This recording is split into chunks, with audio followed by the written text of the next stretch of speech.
Very good morning to all of you dear children. Once again I welcome a new session of class 12 physics, and these questions as usual are from AIPMT, All India Pre-Medical Test, and some are from NEET, JEE. So first question, specific resistance of a conductor increases with. Specific resistance conductor का increase हो जाता है, कब increase होता है? Specific resistance मतलब आप कह सकते हैं रेजिस्टिविटी। तो आप जानते हैं रेजिस्टिविटी किस पे डिपेंड करता है? R is equal to rho L upon A. ये जो वैल्यू है रो, दिस इज रेजिस्टिविटी, और resistivity rho is equal to क्या होता है? Rho is equal to m upon n e square tau भी होता है, राइट? तो रेजिस्टिविटी जो है ये सिर्फ मटेरियल डिपेंडेंट होता है या टेम्परेचर। तो ये बिल्कुल सही है, टेम्परेचर इंक्रीज करेंगे तो इसकी वैल्यू चेंज हो जाएगी, इंक्रीज हो जाएगी। Specific resistance of conductor increases, तो इसका आंसर ये वाला सही है। ये गलत क्यों है? Because increase in cross section पे डिपेंड नहीं करता, ये डायमेंशन डिपेंडेंट नहीं होता है स्पेसिफिक रेजिस्टेंस, तो इस वजह से ये वाला गलत हो जाएगा। इंक्रीज इन क्रॉस सेक्शन, इसमें भी डायमेंशन की बात कर रहा है, डिक्रीज इन क्रॉस सेक्शन, इसमें भी डायमेंशन की बात कर रहा है। तो ये तीनों जो ऑप्शन है वो डायमेंशन डिपेंडेंट की बात कर रहा है, मगर स्पेसिफिक रेजिस्टेंस डायमेंशन पर डिपेंड नहीं करता, और इस वजह से ये वाला आंसर आपका सही हो जाएगा। Children, now see this question. For a cell, terminal potential difference is 2.2 volt when circuit is open. When circuit is open, then this is 2.2 volt, means this is electromotive force. Electromotive force का value क्या है? 2.2 volt. Reduces to 1.8 volt when cell is connected to a resistance of R is equal to 5 ohm. So this is terminal potential. So this is V is equal to 1.8 volt, और resistance कितना given है? ये given है R is equal to 5 ohm, right? Then determine internal resistance, small r आपको find करना है। तो इसमें इसका एक रिलेशन है, small r is equal to होता है ये upon V minus 1 into capital R। तो ये वाला फार्मूला हम लोग यूज़ कर सकते हैं। ये का वैल्यू कितना है? दिस इज 2.2, V की वैल्यू है 1.8 माइनस 1, और एक्सटर्नल रेजिस्टेंस है 5। तो ये 10 में रिमूव कर लीजिए, और ये क्या हो जाएगा? ये हो गया 22 अपॉन 18 माइनस 1 इंटू 5। कैंसिल कर लेते हैं, 11 2 9 से 18, स्मॉल r एलसीएम ले लीजिए, 9 into 1 is 9, 11 minus 9 is how much? 2, so this will be 2 upon 9, और ये 5 है, तो ये 5 मल्टीप्लाई कर लीजिए। स्मॉल r का वैल्यू कितना हो जाएगा? 2 into 5 is 10, so 10 upon 9 ohm. Internal resistance कितना होगा? 10 अपॉन 9 ओम। कौन सा ऑप्शन है? पहला। तो ये आंसर सही हो गया। See this question. The electric resistance of a certain wire of iron is R. Resistance given है, resistance कितना है? R है।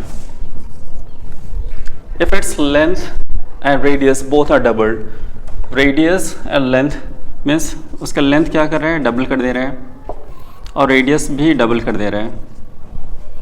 Radius is also doubled. Both are doubled. Then resistance will be halved. Resistance will be halved and specific resistance will remain unchanged. Resistance will be halved, resistance half हो जाएगा। तो पहले तो हम इसको सॉल्व करके देखते हैं रेजिस्टेंस में क्या फ़र्क पड़ने वाला है। R इज इक्वल टू होता है rho L upon A, R is equal to rho L upon A, और रो लेंथ क्या हो रहा है? डबल हो रहा है, तो यहाँ पे हम डबल कर ले रहे हैं। एरिया का फार्मूला होता है पाई आर स्क्वायर, तो यहाँ पे पाई, और रेडियस क्या हो रहा है? This is also getting double, तो यहाँ पे 2r कर ले रहे हैं होल स्क्वायर। तो ये वैल्यू कितना हो जाएगा? इसको सॉल्व करते हैं। ये क्या हो जाएगा? r इज इक्वल टू, ये हो गया रो 2l, और ये हो जाएगा पाई, और ये हो गया 4r स्क्वायर। 2 से इसको कैंसिल कर लीजिए, तो r इज इक्वल टू हो जाएगा, यहाँ पे बचा क्या? 1/2 अलग कर लेते हैं, रो l upon pi r square. इसका मतलब 1/2 हो जा रहा है। सो चिल्ड्रन ऑप्शन को देखते हैं। The resistance will be half and the specific resistance will remain unchanged. तो आंसर आया था रेजिस्टेंस हाफ हो रहा था, और स्पेसिफिक रेजिस्टेंस पे वैसे भी कोई चेंज नहीं होता, तो इस तरह से ये पहला वाला ऑप्शन आपका करेक्ट हो जाएगा। Children, now see this question. Question number 4. A galvanometer acting as a voltmeter will have. Galvanometer को जब वोल्टमीटर के रूप में हम चेंज करेंगे तो हमें क्या करना होगा? देखिए, आपको याद होना चाहिए गैल्वेनोमीटर को अगर हम वोल्टमीटर बनाना चाह रहे हैं, वोल्टमीटर या अमीटर, ये दो ही चीज़ों के बारे में पूछता है, अमीटर। तो वो गैल्वेनोमीटर को अगर हमें वोल्टमीटर बनाना है तो हमें क्या करना होगा? रेजिस्टेंस को बढ़ाना होगा, इंक्रीज इंक्रीज रेजिस्टेंस, और रेजिस्टेंस बढ़ाने के लिए हमें क्या करना होगा, जो भी रेजिस्टर हम कनेक्ट कर रहे हैं हमें सीरीज कॉम्बिनेशन देना होगा, तभी तो रेजिस्टेंस इंक्रीज होगा।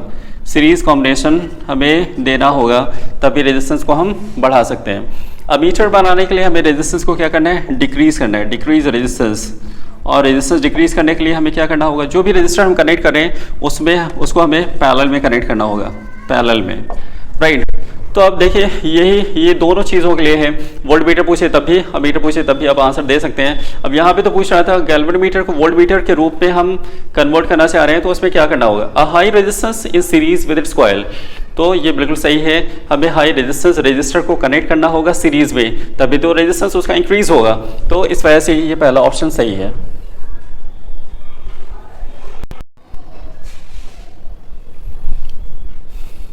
Now see the next question. A battery is charged at a potential of 15 volt for 8 hours when the current flowing is 10 ampere. देखिए तीन चीज़ गिवन है यहाँ पे। पोटेंशियल कितना दिया 15 वोल्ट, टाइम दिया है, time is 8 hours and current I is equal to 10 ampere given है, right? The battery or discharge supplies a current of 5 ampere. अब देखिए क्या क्या गिवन है, करंट लास्ट में लिखे हैं तो इसको हम लास्ट में लिख दे रहे हैं 5 ampere. Time is 15 hours. The mean terminal voltage during discharge is 14 volt और पोटेंशियल दिया है 14 वोल्ट। तो देखिए the watt hour efficiency of the battery is, तो हमें फाइंड क्या करना है, एफिशिएंसी वॉट आवर में। तो एफिशिएंसी जब हमें फाइंड करना होगा तो क्या करेंगे, एफिशिएंसी हम जो फाइंड करते हैं तो आउटपुट अपॉन इनपुट इंटू 100 करते हैं एफिशिएंसी को फाइंड करने के लिए। तो यहाँ पे देखिए एफिशिएंसी किस टर्म में हमें फाइंड करना, watt hour. Watt means power, hour means time. Power को यहाँ पे देखिए पोटेंशियल और करंट दिया है, तो हम पावर को पोटेंशियल और करंट के फॉर्म में चेंज कर सकते हैं, क्योंकि power P is equal to होता है VI। यहाँ पे जब लिखा है वॉट आवर लिखा है, इसको आप चेंज कर लीजिए, वॉट मीन्स पावर और ये आवर मीन्स टाइम, और पोटेंशियल और करंट दिया है तो पावर की जगह हम लिख देंगे VIT। ये फार्मूला हमें यूज़ करना है VIT, ठीक है। तो एफिशिएंसी हम फाइंड करते हैं, एफिशिएंसी क्या हो जाएगा, ये हो जाएगा VIT अपॉन VIT इंटू 100। ये कौन सा, आउटपुट, और यहाँ पे इनपुट। तो देखिए पोटेंशियल आउटपुट, तो ये वाला इनपुट वाला केस है, ये वाला आउटपुट वाला है। तो आउटपुट में देखिए कितना दिया है, पोटेंशियल कितना है 14, करंट कितना दिया है 5, टाइम कितना दिया 15। इनपुट वाले केस में देखिए ये कितना है पोटेंशियल 15, तो यहाँ 15 लिख देते हैं। करंट कितना है 10, या 10 लिख दीजिए। टाइम कितना दिया है 8, तो यहाँ पे 8 लिख लेते हैं और इंटू 100 हो जाएगा। कैंसिल करते हैं, 15 से ये 15 कैंसिल हो जाएगा, 5 2 10, 2 7 14, तो ये हो गया आपका 7/8 इंटू 100, ठीक है। 7 को 8 से डिवाइड कर लीजिए, 7 को 8 से डिवाइड करेंगे, ये क्या हो जाएगा, डेसिमल लगा दिया, 0 बढ़ गया, कितनी बार में जाएगा, 8 8 64, 8 9 72, तो 9 टाइम्स ज़्यादा हो जाएगा, 8 टाइम्स जाएगा, 8 8 64, 10 - 4 = 6, 8 7 56, क्योंकि 8 8 64 ज़्यादा हो जाएगा, 7 टाइम भी करते हैं, 8 7 56, 10 - 6 = 4। यहाँ कितनी बार में जाएगा, 8 5 40, तो ये हो जाएगा कितना 0.875, तो ये हो गया 0.875 इंटू 100। जब आप 100 को मल्टीप्लाई करेंगे, डेसिमल 2 डिजिट इधर चला जाएगा, इसका मतलब इसका आंसर आ गया 87.5%। 87.5%। You see the options.